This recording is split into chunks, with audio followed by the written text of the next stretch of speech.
Good afternoon. By the way, my name is Christine and welcome to Dolphin Friends. Today we'll explore the fascinating world of whales and dolphins.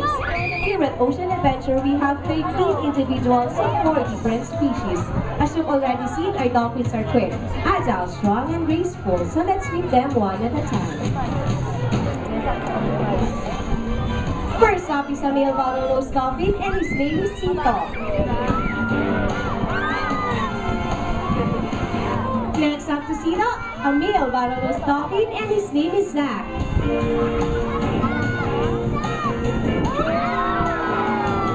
Introducing herself with a lovely bridge, here comes Hailey.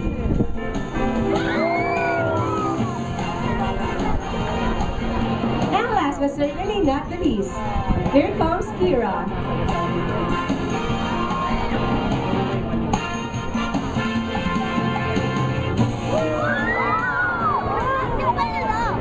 Now our friends are bottlenose dolphins, also known as Tertius sulphatus gili. They are very friendly animals, and right now they'd like to welcome you all with a nice wave hello.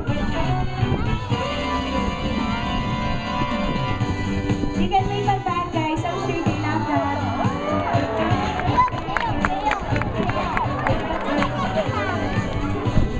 No, whales and dolphins are not fish, are they?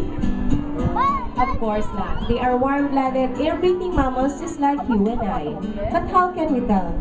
First, their tail flukes are the main motors that power them through the water. And the tails move up and down, and then side to side like a fish. To show them how it works, guys.